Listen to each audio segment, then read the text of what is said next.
Drama bin drama, Arab drama, Nyar drama, ole drama, zote pamoja. Yeah. Now, sample the following.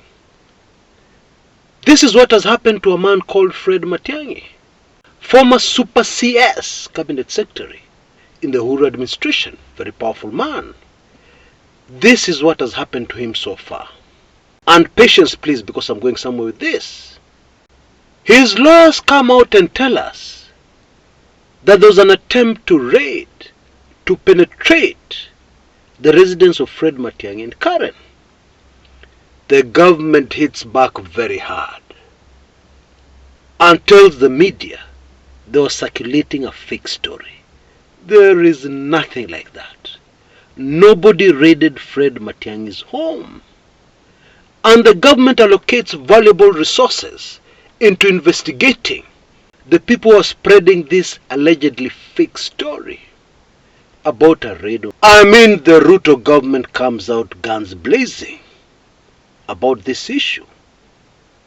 And then a couple of days later, the police actually raid Matiangi's residence.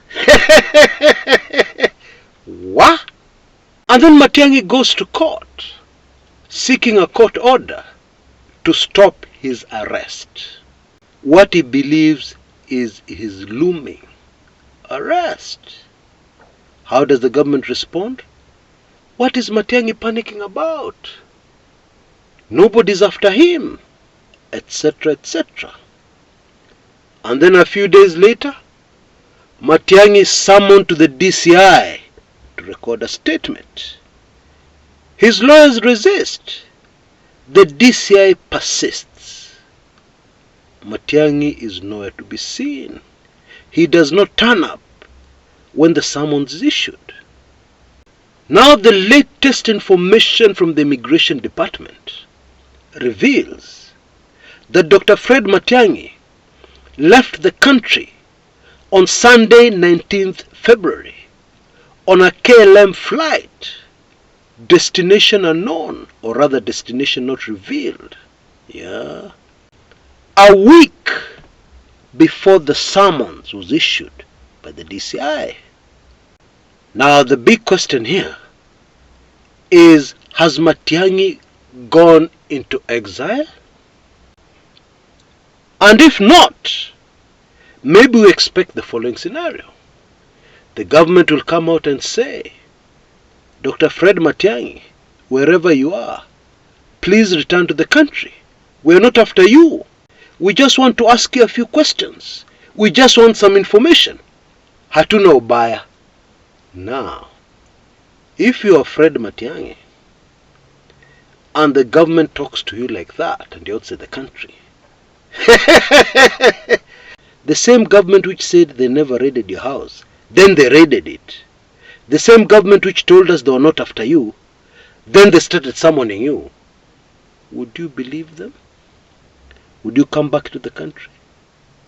So, my friends, there is very good reason and lots of circumstantial evidence to suggest that Matiangi has gone into exile.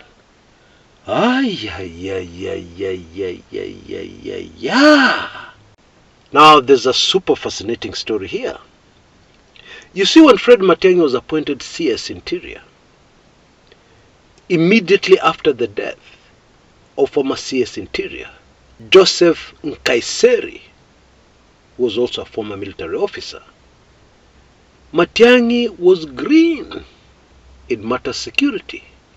He had handled a lot of other dockets, ICT, education, but Interior was a sensitive one, and the many who believed he would not be able to handle it. After all, he had no background. He had no previous experience. But after about 5 years in that docket, it seems Matiangi has become a guru. Because, sample the following. If you follow the story of Fred Matiangi versus the UDA government, you will quickly notice something which really stands out. Matiangi has always been a step ahead of the UDA government. How now? The man is out of government. Now let me tell you why I'm saying that. The raid on Matiangi's house, Matiangi knew it was coming. Indeed, he is even on record as having said he's expecting a raid. Yeah. And then he went to court to seek orders, blocking his arrest. Yeah. When the government was insisting they had no plans of arresting Matiangi. We know what happened after that. And then finally, Fred Matiangi left the country a week before the DCI summoned him. Yeah. And it is super fascinating where he's being summoned. He's being summoned to investigate and probe into his source of wealth. Hiyo mali yote ulipata wapi? That is the question they're summoning Fred Matiangi to ask. Matiangi has always been a step ahead. How did he pull this off?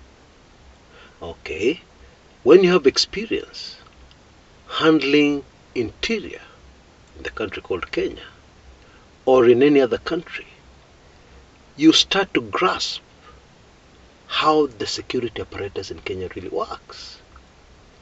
You get contacts of important people in the whole system, in the whole security system.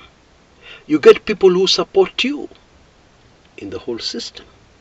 So even after you leave office, you have contacts and you have friends everywhere. And clearly, these contacts of Fred Matiangi ensured that he knew everything that was going on in the interior docket under this new government of Kenya Kwanza. And therefore it was very easy for him to always plan and stay ahead of the government and whatever move they wanted to make or were planning to make. He knew it well in advance. He seems to have known everything well in advance. Now, the way the Kenya Kwanza government operates, what they have shown us so far, is that what they say is unlikely to be the truth. That is what we're seeing before us, isn't it? It is as clear as day. Whatever the government says is unlikely to be the truth. And in Fred Matiangi's story, we have seen that again and again and again. And so now it is very predictable that the government may come out, guns blazing once again, and start asking, who is this saying Matiangi is on exile? It is not true. Fake story. There's nothing like that. And then we will wait for Matiangi to come back, and we will wait, and we will wait, and we will wait. Official government statement notwithstanding. Now, admittedly, governments lie to their citizens all the time for security reasons. Admittedly, governments rarely tell the truth, and the whole truth and nothing but the truth. It is the nature of a government anywhere in the world, even in the advanced democracies of the West. So let's acknowledge that. However, it is not very common for the government to start getting a reputation like the reputation the Kenya Kwanza government is getting. Yeah, where people, the ordinary citizens, the ordinary people of Kenya, have reached a point where they do not want to believe what the government is telling them, where they do not want to trust the government. Now that becomes a very serious political crisis when that happens. And I believe we are already there. And there are so many other examples I can give, apart from the Matiangi saga. For instance, The government told us they want a strong opposition. They have no problem. They would like a strong opposition. They would love a strong opposition. And now they've gotten a strong opposition. They're crying. They're running to Western nations for protection. Oh, please put sanctions on so and so. Oh, please ban so and so from traveling to the West, etc., etc. The same government told us people can demonstrate. They will provide security. No problem. And then now the same government is telling us these protests, the demonstrations, are affecting the economy. They are affecting the work of the Kenya Kwanza government. What? Indeed, this is now becoming a comedy. Shall I say a comedy of errors? And while some Azimio supporters may find it very funny, actually it is not. Because if we laugh, we'll be laughing at our own expense. This is the government in power in Kenya right now. It affects me and you and everybody else.